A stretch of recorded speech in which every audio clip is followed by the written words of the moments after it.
گھر چھوڑ دینے کا فیصلہ اس کی زندگی کے سب سے مشکل اور تکلیف دہ فیصلوں میں سے ایک تھا، مگر اس کے علاوہ اس کے پاس اب دوسرا کوئی راستہ نہیں تھا۔ ہاشم مبین احمد اسے کہاں لے جاتے اور پھر کس طرح اسے طلاق دلواتے، اس کی شادی اسجد سے کرتے، وہ نہیں جانتی تھی۔ واحد چیز جو وہ جانتی تھی وہ یہ حقیقت تھی کہ ایک بار وہ اسے کہیں اور لے گئے تو پھر اس کے پاس رہائی اور فرار کا کوئی راستہ نہیں بچے گا۔ وہ یہ بات اچھی طرح جانتی تھی کہ وہ اسے جان سے کبھی نہیں ماریں گے، مگر زندہ رہ کر اس طرح کی زندگی گزارنا زیادہ مشکل ہو جاتا جیسی زندگی کی وہ اس وقت توقع اور تصور کر رہی تھی۔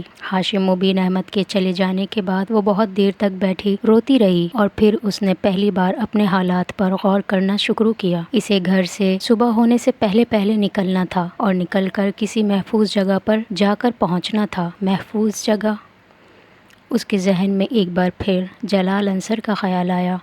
صرف وہی شخص تھا جو اسے صحیح معنوں میں تحفظ دے سکتا تھا۔ ہو سکتا ہے مجھے اپنے سامنے دیکھ کر اس کا فیصلہ اور رویہ بدل جائے، وہ اپنے فیصلے پر غور کرنے پر مجبور ہو جائے۔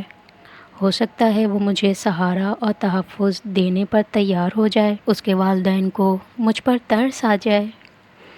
ایک موہوم سی امید اس کے دل میں ابھر رہی تھی۔ وہ مدد نہیں بھی کرتے تب بھی کم از کم میں آزاد تو ہوں گی، اپنی زندگی کو اپنی مرضی سے گزار تو سکوں گی۔ مگر سوال یہ پیدا ہوتا ہے کہ میں یہاں سے کیسے نکلوں گی اور جاؤں گی کہاں؟ وہ بہت دیر تک پریشانی کے عالم میں بیٹھی رہی۔ اسے ایک بار پھر سالار کا خیال آیا۔ اگر میں کسی طرح اس کے گھر پہنچ جاؤں تو وہ میری مدد کر سکتا ہے۔ اس نے سالار کے موبائل پر اس کا نمبر ملایا۔ موبائل آف تھا۔ کئی بار کال ملائی لیکن اس سے رابطہ نہ ہو سکا۔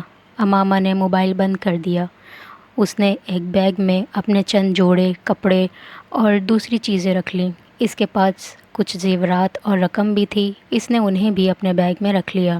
پھر جتنی بھی قیمتی چیزیں اس کے پاس تھیں جنہیں وہ آسانی کے ساتھ لے جا سکتی تھی اور بعد میں بیچ کر پیسے حاصل کر سکتی تھی، وہ انہیں اپنے بیگ میں رکھتی گئی۔ بیگ بند کرنے کے بعد اس نے اپنے کپڑے تبدیل کیے اور 2 نفل ادا کیے۔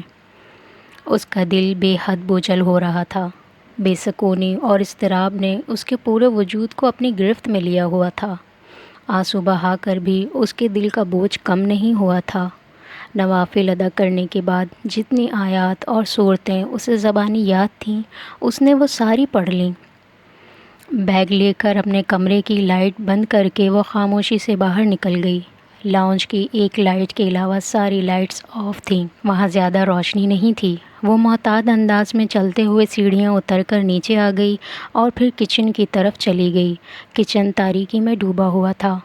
وہ محتاط انداز میں چیزوں کو ٹٹولتے ہوئے کچن کے اس دروازے کی طرف بڑھ گئی جو باہر لان میں کھلتا تھا۔ عقبی لان کے اس حصے میں کچھ سبزیاں لگائی گئی تھیں اور اس گھر میں کچن کا وہ دروازہ وہ واحد دروازہ تھا جسے لاک نہیں کیا جاتا تھا، صرف چٹخنی لگا دی جاتی تھی۔ دروازہ اس رات کو بھی لاک نہیں تھا۔ وہ آہستگی سے دروازہ کھول کر باہر نکل آئی۔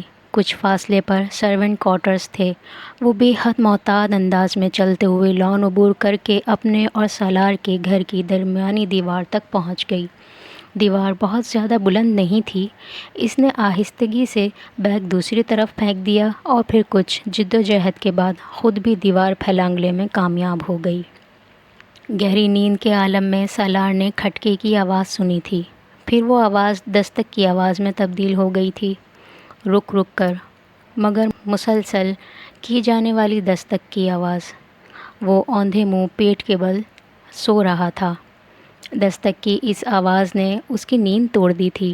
وہ اٹھ کر بیٹھ گیا اور بیڈ پر بیٹھے بیٹھے اس نے تاریکی میں اپنے چاروں طرف دیکھنے کی کوشش کی۔ خوف کی ایک لہر اس کے اندر سرایت کر گئی۔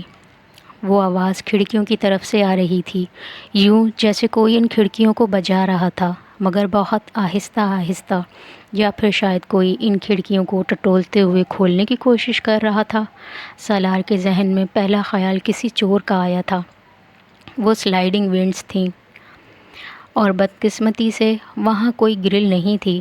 اس کی ضرورت اس لیے محسوس نہیں کی گئی تھی کیونکہ وہ امپورٹڈ گلاس کی بنی ہوئی تھیں جنہیں آسانی سے توڑا یا کاٹا نہیں جا سکتا تھا۔ اور انہیں صرف اندر سے کھولا جا سکتا تھا۔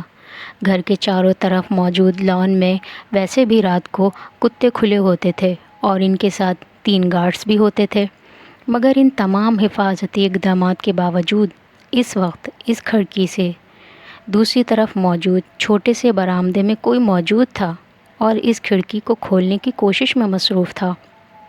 اپنے بیڈ سے دبے قدموں اٹھ کر وہ تاریکی میں ہی کھڑکی کی طرف آیا جس طرف سے آواز آ رہی تھی۔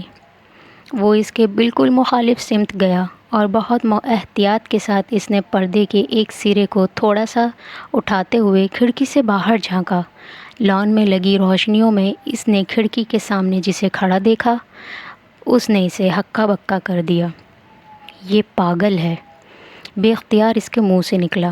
اس وقت اگر لان میں پھرتے 4 غیر ملکی نسل کے کتے اسے دیکھ لیتے تو سالار کیا، کسی بھی دوسرے کے پہنچنے سے پہلے وہ اسے چیر پھاڑ چکے ہوتے، اور اگر کہیں گارڈز میں سے کسی نے اسے وہاں دیکھا ہوتا تو بھی وہ تفتیش یا تحقیق پر وقت ضائع کیے بغیر اسے شوٹ کر دیتے۔ مگر وہ اس وقت بالکل محفوظ وہاں کھڑی تھی اور یقیناً اپنے گھر کی دیوار پھیلانگ کر یہاں آئی تھی۔ ہونٹ پیچھے اس نے کمرے کی لائٹ آن کی۔ لائٹ آن ہوتے ہی دستک کی آواز رک گئی۔ کتے کے بھونکنے کی آواز آ رہی تھی۔ پردے کھینچتے ہی اس نے سلائیڈنگ ونڈو کو ہٹا دیا۔ اندر آ جاؤ جلدی، سالار نے تیزی سے امامہ سے کہا۔ وہ کچھ نروس ہو کر کھڑکی سے اندر آ گئی۔ اس کے ہاتھ میں ایک بیگ بھی تھا۔ پردے برابر کرتے ہی سالار نے مڑ کر اس سے کہا، فار گاڈ سیک امامہ، تم پاگل ہو؟ امامہ نے جواب میں کچھ نہیں کہا۔ وہ اپنا بیگ اپنے پیروں میں رکھ رہی تھی۔ تم دیوار کراس کر کے آئی ہو؟ ہاں، تمہیں گارڈز یا کتوں میں سے کوئی دیکھ لیتا تو؟ اس وقت باہر تمہاری لاش پڑی ہوتی۔ میں نے تمہیں بہت دفعہ رنگ کیا، تمہارا موبائل آف تھا، کوئی دوسرا راستہ نہیں تھا میرے پاس۔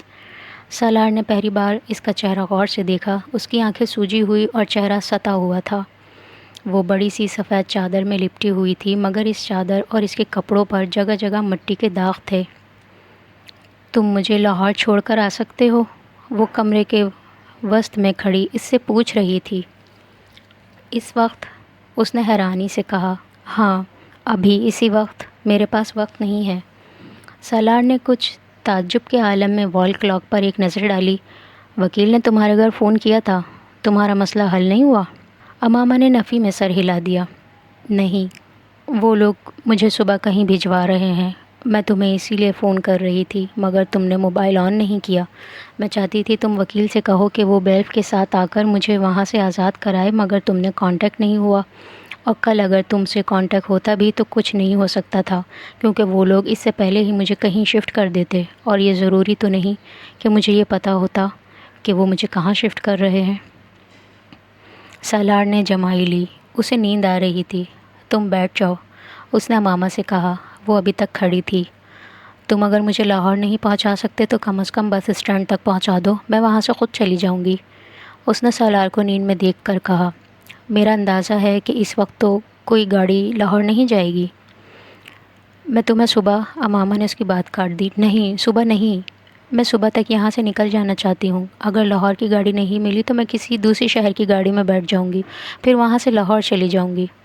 تم بیٹھو تو صحیح، سالار نے اس سے ایک بار پھر کہا۔ وہ ایک لمحے کے لیے ہچکچائی، پھر صوفے پر جا کر بیٹھ گئی۔ سالار خود ہی اپنے بیڈ کی پائنتی پر بیٹھ گیا۔ لاہور تم کہاں جاؤ گی؟ اس نے پوچھا۔ جلال کے پاس، مگر وہ تو تم سے شادی سے انکار کر چکا ہے۔ میں پھر بھی اسی کے پاس جاؤں گی، اسے مجھ سے محبت ہے، وہ مجھ کو اس طرح بے یار و مددگار نہیں چھوڑ سکتا۔ میں اس سے اور اس کے گھر والوں سے ریکویسٹ کروں گی، میں جانتی ہوں وہ میری بات مان لیں گے، وہ میری صورتحال کو سمجھ لیں گے۔ مگر تم تو مجھ سے شادی کر چکی ہو۔ امامہ چونک کر سالار کا چہرہ دیکھنے لگی۔ پیپر میرج ہے وہ، میں نے تمہیں بتا دیا تھا، میں مجبوراً نکاح کر رہی ہوں، شادی تو نہیں ہے یہ۔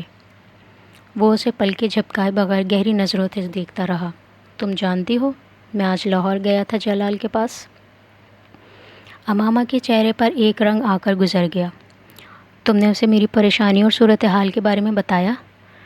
نہیں، سالار نے نفی میں سر ہلایا۔ کیوں؟ جلال نے شادی کر لی ہے، سالار نے لاپرواہی سے کندھے اچکاتے ہوئے کہا۔ وہ سانس لینا بھول گئی۔ پلکیں جھپکائے بغیر وہ کسی بت کی طرح اسے دیکھنے لگی۔ 3 دن ہو گئے ہیں اس کی شادی کو۔ کل پرسوں تک وہ سیر و تفریح کے لیے ناردرن ایریاز کی طرف جا رہا ہے۔ اس نے میری کوئی بات سننے سے پہلے ہی مجھے یہ سب کچھ بتانا شروع کر دیا تھا۔ شاید وہ چاہتا تھا کہ میں اب تمہارے بارے میں بات نہ کروں۔ اس کی بیوی بھی ڈاکٹر ہے۔ سالار بات کرتے کرتے رک گیا۔ میرا خیال ہے اس کے گھر والوں نے تمہارے مسئلے کی وجہ سے ہی اس کی اس طرح اچانک شادی کی ہے۔ وہ یک کے بعد دیگرے جھوٹ پر جھوٹ بولتا جا رہا تھا۔ مجھے یقین نہیں آ رہا، جیسے کسی خلا سے آواز آئی تھی۔ ہاں، مجھے بھی یقین نہیں آیا تھا اور مجھے توقع تھی کہ تمہیں بھی یقین نہیں آئے گا، مگر یہ سچ ہے۔ تم فون کر کے اس سے بات کر سکتی ہو اس بارے میں۔ سالار نے کندھے جھٹکتے ہوئے لاپرواہی سے کہا۔ امامہ کو لگا وہ پہلی بار صحیح معنوں میں گھپ اندھیرے میں آ کھڑی ہوئی ہے۔ روشنی کی وہ کرن جس کے تعاقب میں وہ اتنا عرصہ چلتی آئی ہے، یکدم گل ہو گئی ہے۔ راستہ تو ایک طرف، وہ اپنے وجود کو بھی نہیں دیکھ پا رہی تھی۔ اب تم خود سوچ لو کہ لاہور جا کر تم کیا کرو گی۔ وہ تو اب تم سے شادی کر سکتا ہے نہ اس کے گھر والے تمہیں پناہ دے سکتے ہیں۔ بہتر ہے تم واپس چلی جاؤ، ابھی تمہارے گھر والوں کو پتہ نہیں چلا ہوگا۔ امامہ نے کہیں بہت دور سے سالار کی آواز آتی سنی۔ وہ کچھ نہ سمجھنے والے انداز میں اس کا چہرہ دیکھتی رہی۔ مجھے لاہور چھوڑو، وہ بڑبڑائی۔ جلال کے پاس جاؤ گی؟ نہیں، اس کے پاس نہیں جاؤں گی، مگر میں اپنے گھر بھی نہیں رہ سکتی۔ وہ یکدم صوفے سے اٹھ کر کھڑی ہو گئی۔ سالار نے ایک سانس لے کر الجھن بھری نظروں سے اسے دیکھا۔ یا پھر مجھے گیٹ تک چھوڑاؤ، میں خود چلی جاتی ہوں۔ تم چوکیدار سے کہو وہ مجھے باہر جانے دے۔ اس نے بیگ اٹھا لیا۔ تمہیں اندازہ ہے کہ یہاں سے بس اسٹینڈ کتنی دور ہے؟ اتنی دھند اور سردی میں تم پیدل وہاں تک جا سکو گی؟ جب اور کچھ نہیں رہا میرے پاس تو دھند اور سردی سے مجھ سے کیا ہوگا؟ سالار نے اسے گیلی آنکھوں کے ساتھ مسکراتے ہوئے دیکھا تھا۔ وہ اپنے ہاتھ کی پشت سے اپنی آنکھوں کو رگڑ رہی تھی۔ سالار اس کے ساتھ کہیں جانے کا کوئی ارادہ نہیں رکھتا تھا۔ لاہور تو بہت دور کی بات تھی۔ اسے ابھی بھی نیند آ رہی تھی اور وہ سامنے کھڑی لڑکی کو ناپسند کرتا تھا۔ ٹھہرو، میں چلتا ہوں تمہارے ساتھ۔ وہ نہیں جانتا اس کی زبان سے جملہ کیوں اور کیسے نکلا۔ امامہ نے اسے ڈریسنگ روم کی طرف جاتے دیکھا۔ وہ کچھ دیر بعد باہر نکلا تو شب خوابی کے لباس کے بجائے ایک جینس اور سویٹر میں ملبوس تھا۔ اپنے بیڈ کی سائڈ ٹیبل سے اس نے کی چین اور گھڑی کے ساتھ ساتھ اپنا والیٹ بھی اٹھا لیا۔ امامہ کے قریب آ کر اس نے بیگ لینے کے لیے ہاتھ بڑھایا۔ نہیں، میں خود اٹھا لوں گی۔ اٹھا لیتا ہوں۔ اس نے بیگ لے کر کندھے پر ڈال دیا۔ وہ دونوں آگے پیچھے چلتے ہوئے پورچ میں آ گئے۔ سالار نے اس کے لیے فرنٹ سیٹ کا دروازہ کھولا تھا اور بیگ کو پچھلی سیٹ پر رکھ دیا۔ گاڑی گیٹ کی طرف آتے دیکھ کر چوکیدار نے خود ہی گیٹ کھول دیا تھا، مگر اس کے قریب سے گزرتے ہوئے سالار نے اس کی آنکھوں میں اس حیرت کو دیکھ لیا تھا جو اس کی نظروں میں رات کے اس وقت فرنٹ سیٹ پر بیٹھی ہوئی امامہ کو دیکھ کر آئی تھی۔ یقیناً وہ حیران ہوا ہوگا کہ وہ لڑکی اس وقت اس گھر میں کہاں سے آئی تھی۔ تم مجھے بس اسٹینڈ پر چھوڑ دو گے؟ مین روڈ پر آتے ہی امامہ نے اس سے پوچھا۔ سالار نے ایک نظر گردن موڑ کر اسے دیکھا۔ نہیں، میں تمہیں لاہور لے جا رہا ہوں۔ اس کی نظریں سڑک پر مرکوز تھیں۔ گاڑی اس بڑی سڑک پر دوڑ رہی تھی جو تقریباً سنسان تھی، ٹریفک نہ ہونے کے برابر تھا۔ اسٹیئرنگ پر دایاں ہاتھ رکھے اس نے بائیں ہاتھ کو منہ کے سامنے رکھ کر جمائی روکی اور نیند کے غلبے کو بھگانے کی کوشش کی۔ اس کے برابر کی سیٹ پر بیٹھی ہوئی امامہ بے آواز رو رہی تھی اور سالار اس بات سے بے خبر تھا۔ وہ وقتاً فوقتاً اپنے ہاتھ میں پکڑے رومال سے اپنی آنکھیں پوچھتی اور ناک رگڑ لیتی اور پھر سامنے ونڈ اسکرین سے باہر سڑک پر نظریں جما کر رونا شروع کر دیتی۔ سالار وقفے وقفے سے اس پر چٹتی نظر ڈالتا رہا۔ اس نے امامہ کو کوئی تسلی دینے یا چپ کروانے کی کوشش نہیں کی تھی۔ اس کا خیال تھا کہ وہ خود ہی کچھ آنسو بہا کر خاموش ہو جائے گی، مگر جب آدھا گھنٹہ گزر جانے کے بعد بھی وہ اسی رفتار سے روتی رہی تو وہ کچھ اکتانے لگا۔ اگر تمہیں گھر سے اس طرح بھاگ آنے پر اتنا پچھتاوا ہونا تھا تو پھر تمہیں گھر سے بھاگنا ہی نہیں چاہیے تھا، سالار نے خاموشی کو توڑتے ہوئے کہا۔ امامہ نے اس کی بات کا کوئی جواب نہیں دیا۔ ابھی بھی کچھ نہیں بگڑا، ابھی تو شاید تمہارے گھر میں کسی کو تمہاری غیر موجودگی کا پتہ بھی نہیں چلا ہوگا۔ اس نے کچھ دیر اس کے جواب کا انتظار کے بعد اسے مشورہ دیا۔ مجھے کوئی پچھتاوا نہیں ہے۔ اس بار اس نے چند لمحے خاموش رہنے کے بعد قدرے بھررائی ہوئی مگر مستحکم آواز میں کہا۔ تو پھر تم رو کیوں رہی ہو؟ سالار نے فوراً پوچھا۔ تمہیں بتانے کا کوئی فائدہ نہیں ہے، وہ ایک بار پھر آنکھیں پوچھتے ہوئے بولی۔ سالار نے گردن موڑ کر اسے غور سے دیکھا اور پھر گردن سیدھی کر لی۔ لاہور میں کس کے پاس جاؤ گی؟ پتہ نہیں۔ امامہ کے جواب پر سالار نے قدرے حیرانی سے اسے دیکھا۔ کیا مطلب؟ تمہیں پتہ نہیں ہے کہ تم کہاں جا رہی ہو؟ فی الحال تو نہیں۔ تو پھر آخر تم لاہور جا ہی کیوں رہی ہو؟ تو پھر اور کہاں جاؤں؟ تم اسلام آباد میں بھی رہ سکتی تھی۔ کس کے پاس؟ لاہور میں بھی تو کوئی نہیں ہے جس کے پاس تم رہ سکو، اور وہ بھی مستقل، جلال کے علاوہ۔ سالار نے آخری 3 لفظوں پر زور دیتے ہوئے گردن موڑ کر اسے دیکھا۔ اس کے پاس جا رہی ہو تم؟ کچھ دیر بعد اس نے قدرے چبھتے ہوئے انداز میں کہا۔ نہیں، جلال میری زندگی سے نکل چکا ہے۔ سالار اندازہ نہیں کر سکا کہ اس کی آواز میں مایوسی زیادہ تھی یا افسردگی۔ اس کے پاس کیسے جا سکتی ہوں میں؟ تو پھر اور کہاں جاؤ گی؟ سالار نے ایک بار پھر تجسس کے عالم میں پوچھا۔ یہ تو میں لاہور جانے پر ہی طے کروں گی کہ مجھے کہاں جانا ہے، کس کے پاس جانا ہے، امامہ نے کہا۔ سالار نے کچھ بے یقینی کے عالم میں اسے دیکھا۔ کیا واقعی وہ نہیں جانتی تھی کہ اسے کہاں جانا تھا، یا پھر وہ اسے بتانا نہیں چاہتی تھی؟ گاڑی میں ایک بار پھر خاموشی چھا گئی۔ تمہارا فیانسی، کیا نام ہے اس کا؟ ہاں، اسجد، کافی اچھا ہینڈسم آدمی ہے۔ ایک بار پھر سالار نے ہی اس خاموشی کو توڑا۔ اور یہ جو دوسرا آدمی تھا، جلال، اس کے مقابلے میں تو کچھ بھی نہیں ہے۔ کچھ زیادتی نہیں کر دی تم نے اسجد کے ساتھ؟ امامہ نے اس کے سوال کے جواب میں کچھ نہیں کہا، وہ صرف سامنے سڑک کو دیکھتی رہی۔ سالار کچھ دیر گردن موڑ کر اس کے جواب کے انتظار میں رہا، اس کا چہرہ تکتا رہا، مگر پھر اسے احساس ہو گیا کہ وہ جواب دینا نہیں چاہتی۔ میں تمہیں سمجھ نہیں پایا۔ جو کچھ تم کر رہی ہو اسے بھی نہیں۔ تمہاری حرکتیں بہت بہت عجیب ہیں، اور تم اپنی حرکتوں سے زیادہ عجیب ہو۔ سالار نے کچھ دیر خاموش رہنے کے بعد کہا۔ اس بار امامہ نے گردن موڑ کر اسے دیکھا۔ کیا تمہاری حرکتوں سے زیادہ عجیب ہیں میری حرکتیں؟ اور کیا میں تم سے زیادہ عجیب ہوں؟ بڑے دھیمے مگر مستحکم لہجے میں پوچھے گئے اس سوال نے چند لمحوں کے لیے سالار کو لاجواب کر دیا تھا۔ میری کون سی حرکتیں عجیب ہیں، اور میں کس طرح عجیب ہوں؟ چند لمحے خاموش رہنے کے بعد سالار نے کہا۔ تم جانتے ہو تمہاری کون سی حرکتیں عجیب ہیں؟ امامہ نے واپس ونڈ اسکرین کی طرف گردن موڑتے ہوئے کہا۔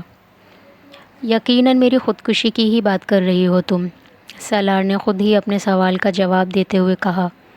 حالانکہ میں خودکشی نہیں کرنا چاہتا، نہ ہی میں خودکشی کی کوشش کر رہا ہوں، میں تو صرف ایک تجربہ کرنا چاہتا تھا۔ کیسا تجربہ؟ میں ہمیشہ لوگوں سے ایک سوال پوچھتا ہوں، مگر کوئی بھی مجھے اس کا تسلی بخش جواب نہیں دے سکا، اس لیے میں اس سوال کا جواب خود ڈھونڈنے کی کوشش کر رہا ہوں۔ وہ بولتا رہا۔ کیا پوچھتے ہو تم لوگوں سے؟ بہت آسان سا سوال، مگر ہر ایک کو مشکل لگتا ہے۔ What is next to ecstasy? اس نے گردن موڑ کر امامہ سے پوچھا۔ وہ کچھ دیر اسے دیکھتی رہی، پھر اس نے مدھم آواز میں کہا، pain. And what is next to pain? Salar نے بلا توقف ایک اور سوال کیا۔ Nothingness. What is next to nothingness? Salar نے اسی انداز میں ایک اور سوال کیا۔ ہیل، امامہ نے کہا۔ And what is next to hell? اس بار امامہ خاموشی سے اس کا چہرہ دیکھتی رہی۔ What is next to hell? Salar نے پھر اپنا سوال دہرایا۔ تمہیں خوف نہیں آتا؟ سالار نے امامہ کو قدرے عجیب سے انداز میں پوچھتے سنا۔ کس چیز سے؟ سالار حیران ہوا۔ ہیل سے؟ اس جگہ سے جس کے آگے اور کچھ بھی نہیں ہوتا، سب کچھ اس کے پیچھے ہی رہ جاتا ہے۔ معتوب اور مغصوب ہو جانے کے بعد باقی بچتا کیا ہے جسے جاننے کا تمہیں تجسس ہے؟ امامہ نے قدر افسوس سے کہا۔ میں تمہاری بات سمجھ نہیں سکا۔ سب کچھ میرے سر کے اوپر سے گزرا ہے، سالار نے جیسے اعلان کرنے والے انداز میں کہا۔ فکر مت کرو، آ جائے گی۔ ایک وقت آئے گا جب تمہیں ہر چیز کی سمجھ آ جائے گی، پھر تمہاری ہنسی ختم ہو جائے گی۔ تب تمہیں خوف آنے لگے گا، موت سے بھی اور دوزخ سے بھی۔ اللہ تمہیں سب کچھ دکھا اور بتا دے گا۔ پھر تم کسی سے یہ بھی کبھی نہیں پوچھو گے what is next to ecstasy. Imama نے بہت رسانیت سے کہا۔ یہ تمہاری پیش گوئی ہے؟ سالار نے اس کی بات کے جواب میں کچھ چبھتے ہوئے لہجے میں کہا۔ نہیں، امامہ نے اسی انداز میں کہا۔ تجربہ۔ سالار نے گردن سیدھی کر لی۔ ہاں، یہ تمہارا تجربہ ہی ہو سکتا ہے۔ کی تو تم نے بھی خودکشی ہی ہے، میرا مطلب ہے کرنے کی کوشش کی ہے۔ میں نے اپنے طریقے سے یہ کوشش کی تھی، تم نے اپنے طریقے سے کی ہے، سالار نے سرد مہری سے کہا۔ امامہ کی آنکھوں میں ایک بار پھر آنسو آ گئے۔ گردن موڑ کر اس نے سالار کو دیکھا۔ میں نے کوئی خودکشی نہیں کی ہے۔ کسی لڑکے کے لیے گھر سے بھاگنا ایک لڑکی کے لیے خودکشی ہی تو ہوتی ہے، وہ بھی اس صورت میں جب وہ لڑکا شادی پر تیار ہی نہ ہو۔ دیکھو، میں خود ایک لڑکا ہوں، بہت براڈ مائنڈڈ اور لبرل ہوں، اور میں بالکل برا نہیں سمجھتا اگر ایک لڑکی گھر سے بھاگ کر کسی لڑکے کے ساتھ کورٹ میرج یا شادی کر لے، مگر وہ لڑکا اس کا ساتھ تو دے۔ ایک ایسے لڑکے کے لیے گھر سے بھاگ جانا جو شادی کر چکا ہو، میری سمجھ میں نہیں آتا۔ اور پھر تمہاری عمر میں بھاگنا بالکل حماقت ہے۔ میں کسی لڑکے کے لیے نہیں بھاگی ہوں جلال انصر، سالار نے اس کی بات کاٹ کر اسے یاد دلایا۔ میں اس کے لیے نہیں بھاگی ہوں، وہ بے اختیار بلند آواز میں چلائی۔ سالار کا پاؤں بے اختیار بریک پر جا پڑا۔ اس نے حیرانی سے امامہ کو دیکھا۔ تو مجھ پر کیوں چلا رہی ہو؟ مجھ پر چلانے کی ضرورت نہیں ہے، سالار نے ناراضی سے کہا۔ وہ کھڑکی سے باہر دیکھنے لگی۔ یہ جو تمہاری مذہب والی تھیوری یا فلاسفی یا پوائنٹ یا جو بھی ہے، آئی ڈونٹ گیٹ اٹ۔ کیا فرق پڑتا ہے اگر کوئی کسی اور پیغمبر کا ماننا شروع ہو گیا؟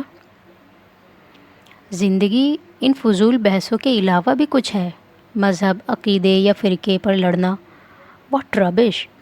امامہ نے گردن موڑ کر ناراضی کے عالم میں اسے دیکھا۔ جو چیزیں تمہارے لیے فضول ہیں، ضروری نہیں وہ ہر ایک کے لیے فضول ہوں۔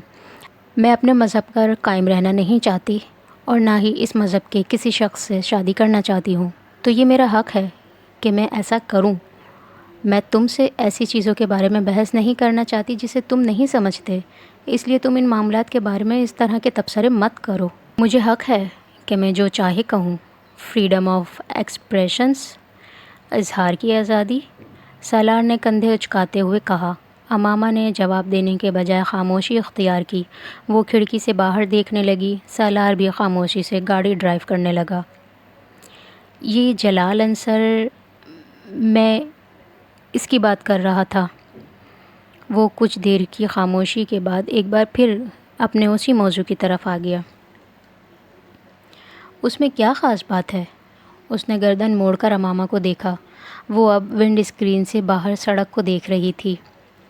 جلال انصر اور تمہارا کوئی جوڑ نہیں ہے، وہ بالکل بھی ہینڈسم نہیں ہے۔ تم ایک خوبصورت لڑکی ہو۔ میں حیران ہوں تم اس میں کیسے دلچسپی لینے لگیں۔ کیا وہ بہت زیادہ انٹیلیجنٹ ہے؟ اس نے امامہ سے پوچھا۔ امامہ نے حیرانی سے اسے دیکھا۔ انٹیلیجنٹ؟ کیا مطلب؟ دیکھو، یا تو کسی کی شکل اچھی لگتی ہے، میں نہیں سمجھتا تمہیں جلال کی شکل اچھی لگی ہو، یا پھر کسی کا فیملی بیک گراؤنڈ، پیسہ وغیرہ کسی میں دلچسپی کا باعث بنتا ہے۔ اب جلال کا فیملی بیک گراؤنڈ یا مالی حالت کے بارے میں نہیں جانتا، مگر خود تمہارا فیملی بیک گراؤنڈ کتنا ساؤنڈ ہے یہ بھی تمہارے لیے اس میں دلچسپی کا باعث نہیں بن سکتا۔ واحد بچ جانے والی وجہ کسی کی ذہانت، قابلیت وغیرہ ہے۔ اس لیے پوچھ رہا ہوں کہ کیا وہ بہت انٹیلیجنٹ ہے؟ کیا بہت آؤٹ اسٹینڈنگ اور بریلینٹ ہے؟ نہیں، امامہ نے مدھم آواز میں کہا۔ سالار کو مایوسی ہوئی۔ تو پھر تم اس کی طرف متوجہ کیسے ہوئیں؟ امامہ ونڈ اسکرین سے باہر ہیڈ لائٹس کی روشنی میں نظر آنے والی سڑک دیکھتی رہی۔ سالار نے اپنا سوال دہرایا، صرف کندھے اچکاتے ہوئے وہ دوبارہ ڈرائیونگ پر توجہ دینے لگا۔ گاڑی میں ایک بار پھر خاموشی چھا گئی۔ وہ نعت بہت اچھی پڑھتا ہے۔ تقریباً 5 منٹ کی خاموشی ٹوٹی تھی۔ ونڈ اسکرین سے باہر دیکھتے ہوئے مدھم آواز میں امامہ یوں بڑبڑائی تھی جیسے خود کلامی کر رہی ہو۔ سالار نے اس کا جملہ سن لیا تھا، مگر اسے وہ ناقابل یقین لگا۔ کیا؟ اس نے جیسے تصدیق چاہی۔ جلال نعت بہت اچھی پڑھتا ہے، اسی طرح ونڈ اسکرین سے باہر جھانکتے ہوئے کہا، مگر اس بار اس کی آواز کچھ بلند تھی۔ بس آواز کی وجہ سے؟ سنگر ہے؟ سالار نے تبصرہ کیا۔ امامہ نے نفی میں سر ہلایا۔ پھر؟ بس وہ نعت ہی پڑھتا ہے اور بہت خوبصورت پڑھتا ہے۔ سالار ہنسا۔ تم صرف اس کے نعت پڑھنے کی وجہ سے اس سے محبت میں گرفتار ہو گئیں؟ میں کم از کم اس پر یقین نہیں کر سکتا۔ امامہ نے گردن موڑ کر اس کی طرف دیکھا۔ تو مت کرو، تمہارے یقین کی کس کو ضرورت ہے؟ اس کی آواز میں سرد مہری تھی۔ گاڑی میں ایک بار پھر خاموشی چھا گئی۔ فرض کرو یہ مان لیا جائے کہ تم واقعی اس سے نعت پڑھنے سے کچھ متاثر ہو کر اتنا آگے بڑھ گئیں، تو یہ تو کوئی زیادہ پریکٹیکل بات نہیں ہے۔ باربرا کارڈلینڈ کے ناول والا رومانس ہو گیا یہ تو۔ اور تم ایک میڈیکل کی اسٹوڈنٹ ہو کر اتنا امیچور ذہن رکھتی ہو۔ سالار نے بے رحمی سے تبصرہ کیا۔ امامہ نے ایک بار پھر گردن موڑ کر اسے دیکھا۔ میں بہت میچور ہوں، بہت زیادہ۔ پچھلے 2-4 سالوں میں مجھ سے زیادہ پریکٹیکل ہو کر کسی نے چیزوں کو نہیں دیکھا ہوگا۔ میری رائے محفوظ ہے۔ ہو سکتا ہے تمہارا پریکٹیکل ہونا میرے پریکٹیکل ہونے سے مختلف ہو۔ اینی وے، میں جلال کی بات کر رہا تھا۔ وہ جو تم نعت وغیرہ کا ذکر کر رہی تھیں، اس کی بات۔ بعض چیزوں پر اپنا اختیار نہیں ہوتا، میرا بھی نہیں ہے۔ اس بار امامہ کی آواز میں شکستگی تھی۔ میں پھر تم سے اتفاق نہیں کرتا۔ ہر چیز اپنے اختیار میں ہوتی ہے، کم از کم اپنی فیلنگز، ایموشنز اور ایکشن انسان کو کنٹرول ہوتا ہے۔ ہمیں پتہ ہوتا ہے کہ ہم کس چیز کے لیے کس طرح کی فیلنگز ڈیولپ کر رہے ہیں، کیوں کر رہے ہیں، اس کا بھی پتہ ہوتا ہے۔ اور جب تک ہم باقاعدہ ہوش و حواس میں رہتے ہیں، ان فیلنگز کو ڈیولپ نہیں ہونے دیتے، وہ نہیں ہوتی۔ اس لیے یہ نہیں مان سکتا کہ ایسی چیزوں پر اپنا کنٹرول ہی نہ رہے۔ اس نے بات کرتے ہوئے دوسری بار امامہ کو دیکھا اور اسے احساس ہوا کہ وہ اس کی بات نہیں سن رہی تھی۔ وہ پلکیں جھپکائے بغیر ونڈ اسکرین کو دیکھ رہی تھی، یا شاید ونڈ اسکرین سے باہر دیکھ رہی تھی۔ اس کی آنکھیں متروم تھیں اور اس وقت بھی اس کی نمی نظر آ رہی تھی۔ وہ ذہنی طور پر کہیں اور موجود تھی، کہاں یہ وہ نہیں جان سکتا تھا۔ اسے ایک بار پھر وہ ایب نارمل لگی۔ بہت دیر تک خاموشی سے گاڑی ڈرائیو کرتے رہنے کے بعد سالار نے قدرے اکتا کر ایک بار پھر اسے مخاطب کیا۔ نعت پڑھنے کے علاوہ اس میں اور کون سی کوالٹی ہے؟ اس کی آواز بلند تھی۔ امامہ بے اختیار چونک گئی۔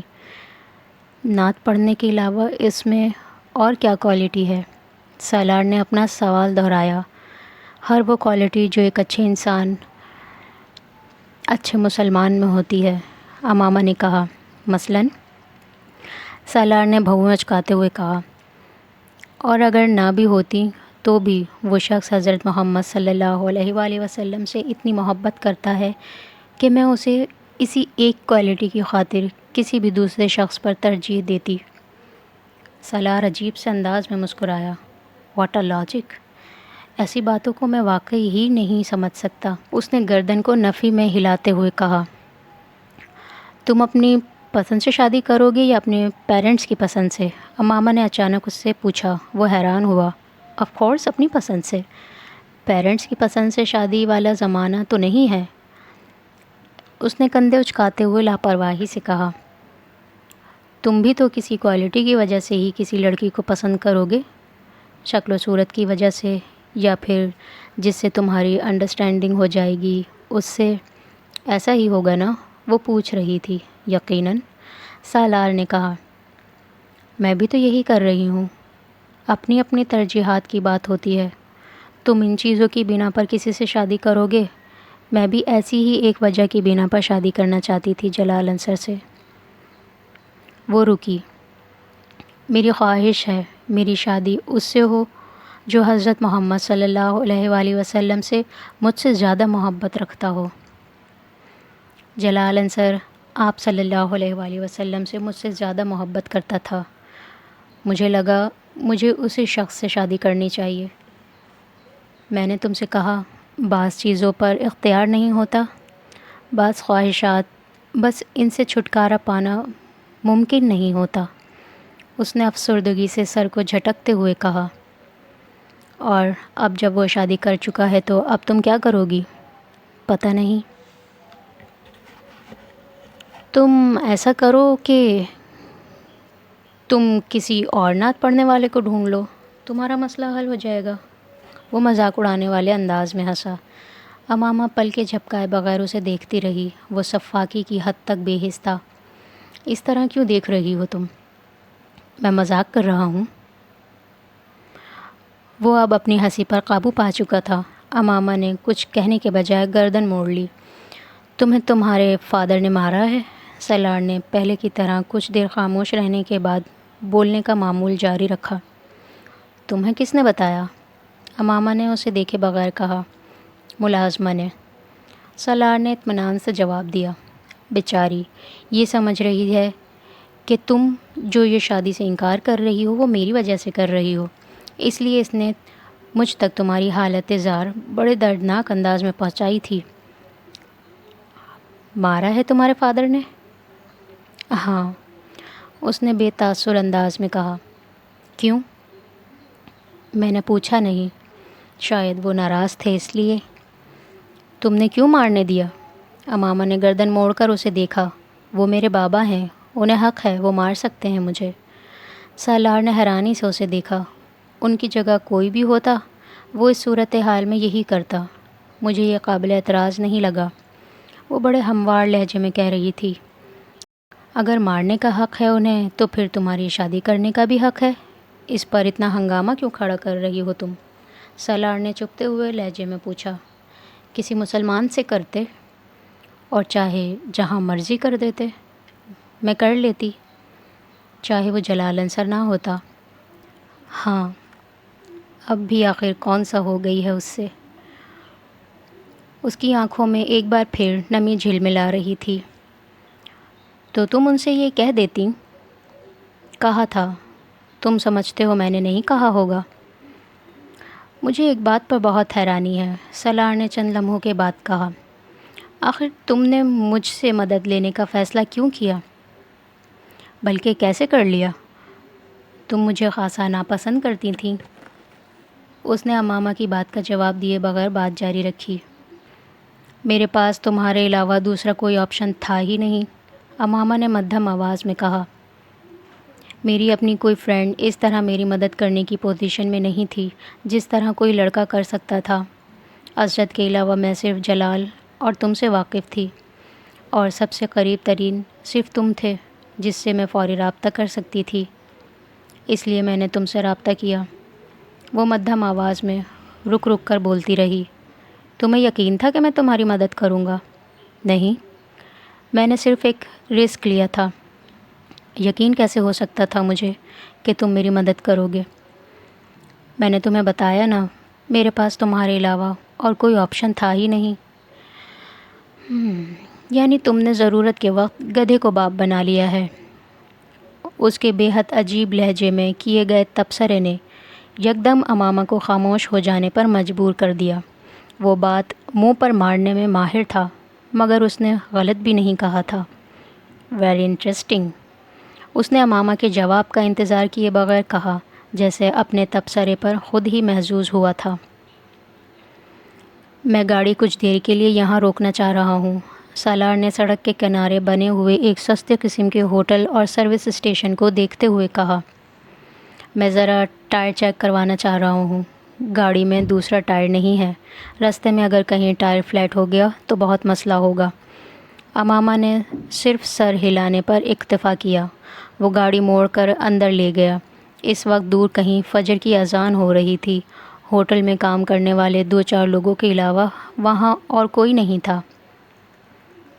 اسے گاڑی اندر لاتے دیکھ کر ایک آدمی باہر نکل آیا۔ شاید وہ گاڑی کی آواز سن کر آیا تھا۔ سالار گاڑی کا دروازہ کھول کر نیچے اتر گیا۔ وہ کچھ دیر سیٹ کی پشت سے سر ٹکائے آنکھیں بند کیے بیٹھی رہی۔ اذان کی آواز کچھ زیادہ بلند ہو گئی تھی۔ امامہ نے آنکھیں کھول دیں۔ کار کا دروازہ کھول کر وہ باہر نکل آئی۔ دروازہ کھلنے کی آواز پر سالار نے گردن موڑ کر اسے دیکھا تھا۔ یہاں کتنی دیر رکنا ہے؟ وہ سالار سے پوچھ رہی تھی۔ 10-15 منٹ۔ میں انجن بھی ایک دفعہ چیک کروانا چاہتا ہوں۔ میں نماز پڑھنا چاہتی ہوں، مجھے وضو کرنا ہے، اس نے سالار سے کہا۔ اس سے پہلے کہ سالار کچھ کہتا، ایک آدمی نے بلند آواز میں اسے پکارتے ہوئے کہا، باجی وضو کرنا ہے تو اس ڈرم سے پانی لے لیں۔ اور وہ نماز کہاں پڑھے گی؟ سالار نے اس آدمی سے پوچھا۔ یہ سامنے والے کمرے میں جائے نماز دے دیتا ہوں۔ وہ اب پائپ اتار رہا تھا۔ پہلے جائے نماز دے دوں، پھر انجن آ کر چیک کرتا ہوں، اس آدمی نے اس کمرے کی طرف جاتے ہوئے کہا۔ سالار نے دور سے امامہ کو اس ڈرم کے پاس کچھ تذبذب کے حالت میں کھڑے دیکھا۔ وہ لاشعوری طور پر آگے چلا آیا۔ وہ تارکول کا ایک بہت بڑا خالی ڈرم تھا جسے ایک ڈھکن سے کور کیا گیا تھا۔ اس میں سے پانی کیسے لوں؟ امامہ نے قدموں کی چاپ پر پیچھے مڑ کر دیکھا۔ سالار نے ادھر ادھر نظر دوڑائی۔ کچھ فاصلے پر ایک بالٹی پڑی ہوئی تھی۔ وہ اس بالٹی کو اٹھا لایا۔ میرا خیال ہے یہ اسی بالٹی سے پانی نکالنے کے لیے استعمال کرتے ہیں، اس نے امامہ سے کہتے ہوئے ڈرم کا ڈھکن اٹھایا اور اس میں سے پانی بالٹی میں بھر لیا۔ میں کرا دیتا ہوں وضو۔ سالار کو اس کے چہرے پر تذبذب نظر آیا، مگر پھر کچھ کہنے کے بجائے وہ اپنی آستین اوپر کرنے لگی۔ اپنی گھڑی اتار کر اس نے سالار کی طرف بڑھا دی اور پنجوں کے بل زمین پر بیٹھ گئی۔ سالار نے اس کے بڑھے ہوئے ہاتھوں پر کچھ پانی ڈالا۔ امامہ کو بے اختیار جیسے کرنٹ لگا۔ اس نے یکدم اپنے ہاتھ پیچھے کر لیے۔ کیا ہوا؟ سالار نے کچھ حیرانی سے کہا۔ کچھ نہیں، پانی بہت ٹھنڈا ہے، تم پانی ڈالو۔ وہ ایک بار پھر ہاتھ پھیلا رہی تھی۔ سالار نے پانی ڈالنا شروع کر دیا۔ وہ وضو کرنے لگی۔ پہلی بار سالار نے اس کے ہاتھوں کو کوہنیوں تک دیکھا۔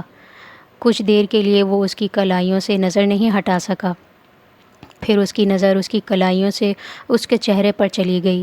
وہ اپنی چادر کو ہٹائے بغیر بڑی احتیاط کے ساتھ سر، کانوں اور گردن کا مسح کر رہی تھی اور سالار کی نظریں اس کے ہاتھوں کی حرکت کے ساتھ ساتھ سفر کر رہی تھیں۔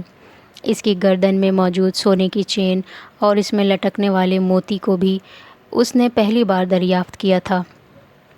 سالار نے اسے جتنی بار دیکھا تھا اسی طرح کی چادر میں دیکھا تھا۔ چادر کا رنگ مختلف ہوتا مگر وہ ہمیشہ اسے ایک ہی انداز میں لپیٹے ہوتی۔ وہ کبھی اس کے خد و خال پر غور نہیں کر سکا۔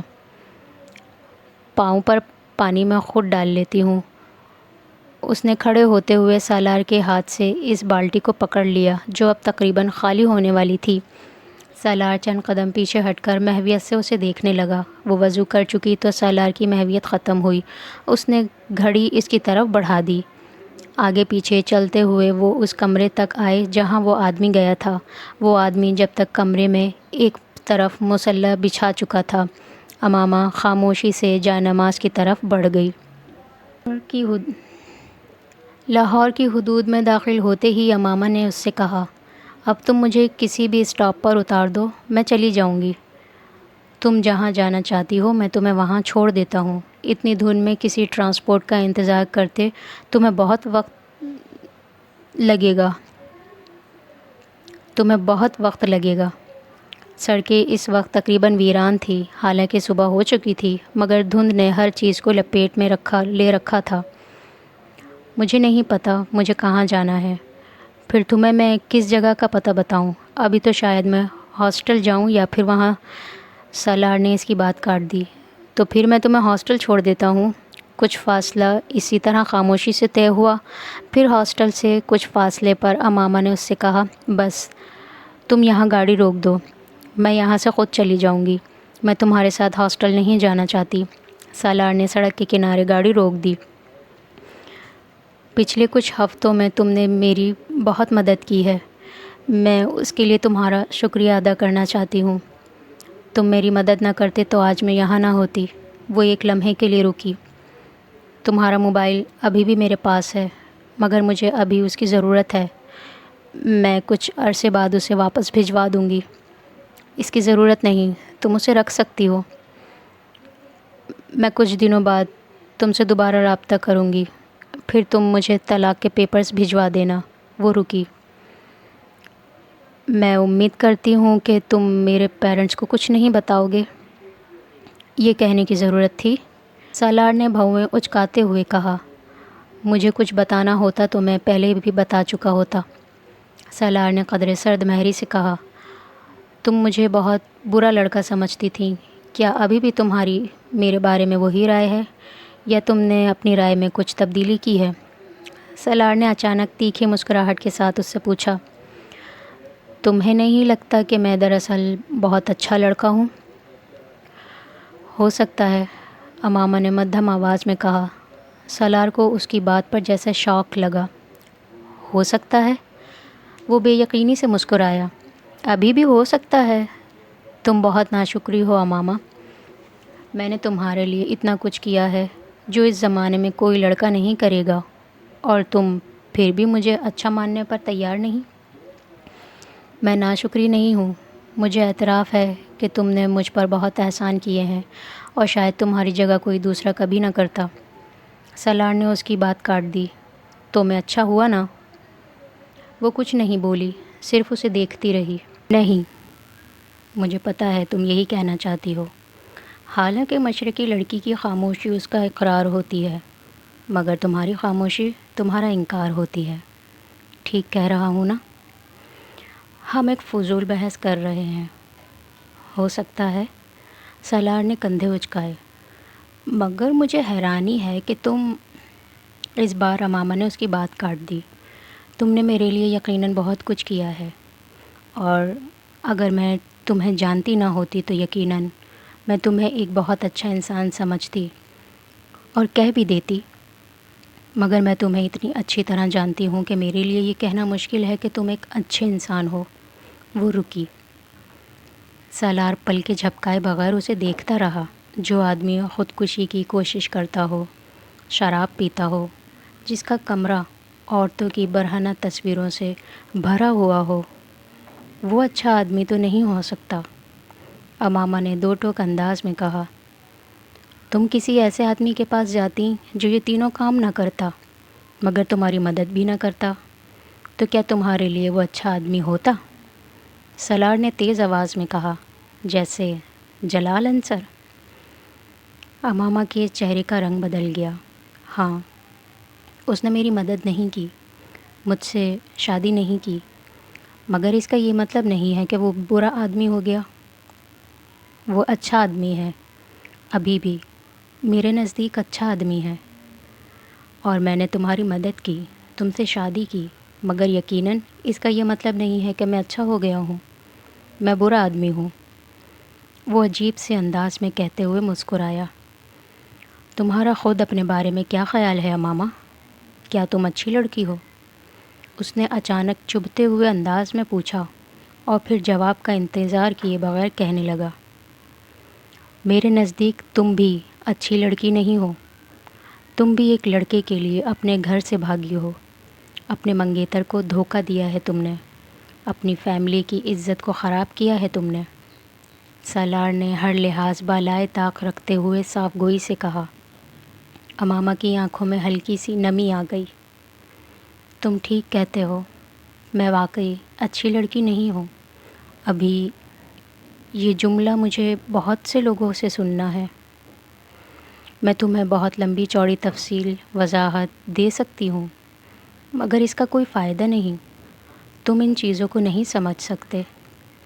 فرض کرو میں تمہیں لاہور لے کر نہ آتا، کہیں اور لے جاتا، پھر مگر میں تمہیں باحفاظت یہاں لے آیا، یہ میرا تم پر کتنا بڑا احسان ہے، تمہیں اندازہ ہے اس کا؟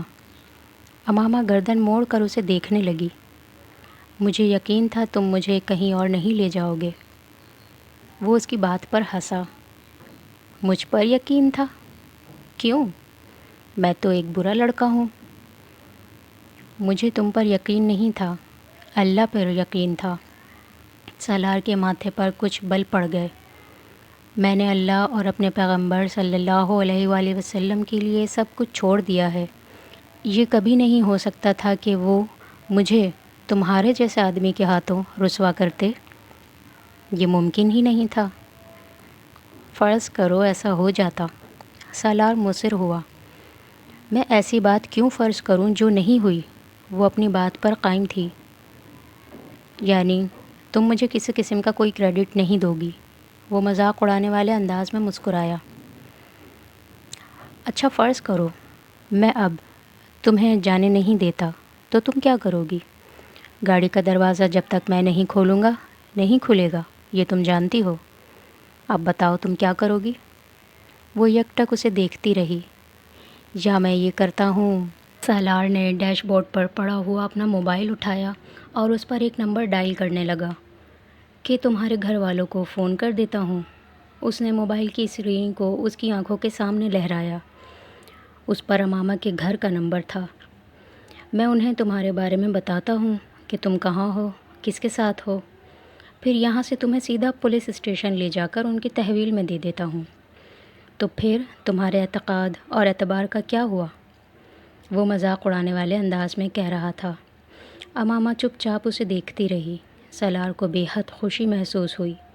سالار نے موبائل آف کرتے ہوئے ایک بار پھر اس کی آنکھوں کے سامنے لہرایا۔ کتنا بڑا احسان کر رہا ہوں میں تم پر کہ ایسا نہیں کر رہا۔ اس نے موبائل میں تمہیں شوٹ کر دیتی۔ سالار نے حیرانی سے اسے دیکھا، پھر قہقہہ مار کر ہنسا۔ کیا کر دیتی؟ میں تمہیں شوٹ کر دیتی؟ اس نے اسی انداز میں رک رک کر اسے کہا۔ وہ اسٹیئرنگ پر دونوں ہاتھ رکھ کر کھلکھلا کر ہنسا۔ کبھی زندگی میں پسٹل دیکھا بھی ہے تم نے؟ اس نے امامہ کا مذاق اڑاتے ہوئے کہا۔ سالار نے اسے جھکتے اور اپنے پاؤں کی طرف ہاتھ بڑھاتے دیکھا۔ جب وہ سیدھی ہوئی تو اس نے سالار سے کہا، شاید اسے کہتے ہیں۔ سالار ہنسنا بھول گیا۔ اس کے دائیں ہاتھ میں چھوٹے سائز کا ایک بہت خوبصورت اور قیمتی لیڈیز پستول تھا۔ سالار پستول پر اس کے ہاتھ کی گرفت دیکھ کر جان گیا تھا کہ وہ کسی اناڑی کے ہاتھ میں نہیں تھا۔ اس نے بے یقینی سے امامہ کو دیکھا۔ تم مجھے شوٹ کر سکتی تھیں؟ ہاں، میں تمہیں شوٹ کر سکتی تھی، مگر میں نے ایسا نہیں کیا کیونکہ تم نے مجھے کوئی دھوکہ نہیں دیا۔ اس نے مستحکم آواز میں کہا۔ اس نے پستول سالار کی طرف نہیں کیا تھا، صرف اپنے ہاتھ میں رکھا تھا۔ گاڑی کا لاک؟ اس نے بات ادھوری چھوڑتے ہوئے سالار سے کہا۔ سالار نے غیر ارادی طور پر اپنی طرف موجود بٹن دبا کر لاک کھول دیا۔ امامہ نے دروازہ کھول دیا۔ وہ اب پستول اپنی گود میں موجود بیگ میں رکھ رہی تھی۔ دونوں کے درمیان مزید کوئی بات نہیں ہوئی۔ امامہ نے گاڑی سے باہر نکل کر اس کا دروازہ بند کر دیا۔ سالار نے اسے تیز قدموں کے ساتھ ایک قریب آتی ہوئی ویگن کی طرف جاتے اور پھر اس میں سوار ہوتے دیکھا۔ اس کی قوت مشاہدہ بہت تیز تھی۔ وہ کسی بھی شخص کے چہرے کو پڑھ سکتا تھا اور اسے اس چیز پر بڑا زوم تھا۔ مگر وہاں اس دھند آلود سڑک پر گاڑی پر بیٹھے ہوئے اس نے اعتراف کیا، وہ امامہ ہاشم کو نہیں جان سکا تھا۔ وہ اگلے کئی منٹ اسٹیئرنگ پر دونوں ہاتھ رکھے بے یقینی کے عالم میں وہیں بیٹھا رہا تھا۔ امامہ ہاشم کے لیے اس کی ناپسندیدگی میں کچھ اور اضافہ ہو گیا تھا۔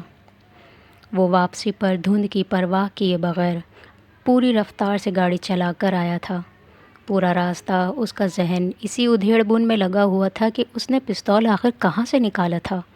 وہ پورے وثوق سے کہہ سکتا تھا کہ جس وقت وہ وضو کے لیے پاؤں دھو رہی تھی اس وقت وہ پستول اس کی پنڈل کے ساتھ نہیں تھا، ورنہ وہ ضرور اسے دیکھ لیتا۔ بعد میں نماز پڑھنے کے دوران بھی وہ بغور اسے سر سے پاؤں تک دیکھتا رہا تھا۔ پستول تب بھی اس کے پنڈل کے ساتھ بندھا ہوا نہیں تھا۔ وہ برگر کھانے اور چائے پینے کے بعد گاڑی میں آ کر بیٹھ گئی تھی اور وہ کچھ دیر بعد گاڑی میں آیا تھا۔ وہ یقیناً گاڑی میں موجود اس کے بیگ میں ہی ہوگا۔ وہ اندازے لگاتا رہا۔ وہ جس وقت اپنے گھر پہنچا اس کا موڈ آف تھا۔ گیٹ سے گاڑی اندر لے جاتے ہوئے اس نے چوکیدار کو اپنی طرف بلایا۔ رات کو میں جس لڑکی کے ساتھ یہاں سے گیا تھا، تم اس کے بارے میں کسی کو نہیں بتاؤ گے، بلکہ میں رات کو کہیں نہیں گیا، سمجھ میں آیا؟ اس نے تحکمانہ انداز میں کہا۔ جی، میں کسی کو نہیں بتاؤں گا، چوکیدار نے فرمانبرداری سے سر ہلا دیا۔ وہ احمق نہیں تھا کہ ایسی چیزوں کے بارے میں کسی کو بتاتا پھرتا۔ اپنے کمرے میں آ کر وہ اطمینان سے سو گیا۔ اس کا اس دن کہیں جانے کا ارادہ نہیں تھا۔